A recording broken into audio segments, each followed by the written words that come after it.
हुआ था। पहले ये बिहार में था, अब ये रांची झारखंड में है। और शहीद दिवस इनका 9 जून 1900 में हुआ था, जो कि रांची जेल में बंद रहते हुए अंग्रेजों ने जब इनको बंद किया तो ये इनके ऊपर ये पता लगा कि इनको हैजा हो गया था और हैजा में इनकी मौत हुई। लेकिन ये गलत है, अक्षरशः गलत है। सत्य ये है कि अंग्रेजों ने इनको जहर दे करके इनके मृत्यु को घाट उतारा गया था और वहीं इनकी मृत्यु हो गई थी। ये 1875 खास तौर से 1894 से लेकर के 1900 तक का बीच का इनका एक कम समय का इतिहास है, जिसमें इन्होंने अंग्रेजों की नाक में दम करके रखी थी।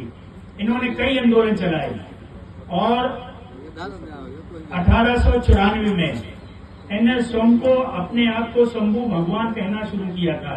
क्यों न कहें, क्योंकि इन्होंने पूरे आदिवासियों को, मुंडा समुदाय को एक निश्चित दिशा दी थी और उस दिशा में कैसे निडर होकर के लड़ना है, कैसे आत्मसम्मान के लिए लड़ना है, कैसे अंग्रेजों से लोहा लेना है।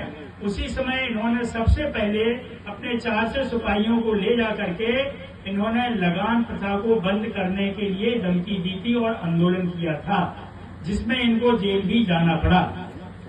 लास्ट में सिर्फ 500 रुपए का इनके ऊपर इनाम रखा गया था। उस 500 रुपए की लालच में इनको इनके ही साथियों ने या अन्य लोगों ने इनको अरेस्ट करवा दिया।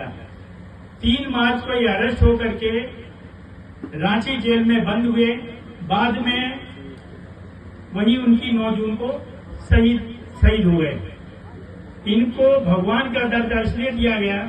अब ये जनश्रुति, ये दंत कथाओं में ये प्रचलन है मुंडा समुदाय में, सभी में, कि जब कभी भी ये प्रवचन देते थे, ये व्याख्यान देने लगे थे, ये सामाजिक, धार्मिक, आर्थिक सभी तरह से अपने समाज को उत्थान के लिए सोचने लगे थे और इनको नारायण, शूर देवता की उपाधि भी दी गई थी।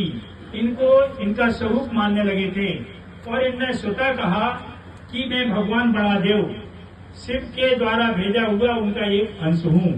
1894 में 1894 में इन्होंने स्वतः कहा। तब से एक अभियान चला, इनके अनुयायियों ने, शिष्यों ने इनको भगवान का दर्जा दिया और इनको एक पैगंबर का नाम दिया।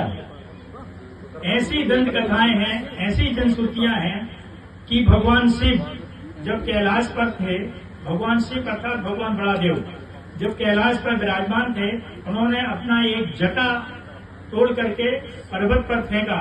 उसके 2 टुकड़े हुए। एक टुकड़े से वीरभद्र का जन्म हुआ और दूसरे टुकड़े से महाकाली कंकाली, काली कंकाली, महाकाली। काली कंकाली का भी बड़ा वर्णन हमारे आदिवासी समुदाय में आता है। तो ये दूसरा काली कंकाली, महाकाली, उससे उनका जन्म हुआ। वीरभद्र का पहले टुकड़े से जन्म हुआ। वीरभद्र ने भगवान शिव की कृपा से भगवान विष्णु, ब्रह्मा, इंद्र, जल, वायु सभी पर विजय प्राप्त कर ली। अंत में उन्होंने कहा कि प्रभु अब बताइए, मेरा काम पूरा हो गया, अब मेरे लिए क्या आदेश है। तब भगवान शिव महादेव ने कहा कि आपको कलयुग में मृत्युलोक में अल्प समय के लिए आपका अवतार होगा, जो बिरसा के नाम से जाना जाएगा। ये स्वतः भगवान बिरसा मुंडा जी ने, उनके अनुयायियों ने ये इस तरह से कथा का सभी जगह प्रचलन हुआ और सभी में ये दंत कथा प्रचलन हुई। तभी से लेकर के उनको वीरभद्र का, भगवान शिव के गण जो वीरभद्र हैं, पार्षद हैं, उनके अवतार के रूप में भगवान बिरसा मुंडा को माना जाता है। भगवान बिरसा मुंडा ने सनातन धर्म के लिए बहुत अधिक कार्य किया है। जैसे ये तिलक लगाने लगे थे। वैष्णव एक साधु के संपर्क में आने के बाद इन्होंने ईसाई धर्म से बिल्कुल ही नाता तोड़ लिया था। लेकिन उस समय क्योंकि बहुत ही दयनीय स्थिति थी हमारे आदिवासी समुदाय, मुंडा समुदाय की, इसलिए बहुत अधिक कन्वर्ट हो चुके थे। लेकिन उन्होंने सनातन धर्म में पुनः उनको वापस लाया और उन्होंने एक नई विधा चलाई। इसके बाद तुलसी का पौधा लगाना, तिलक लगाना और भगवान विष्णु और शिव का जाप करना, ये सारी चीजें उन्होंने शुरू कर दी थी।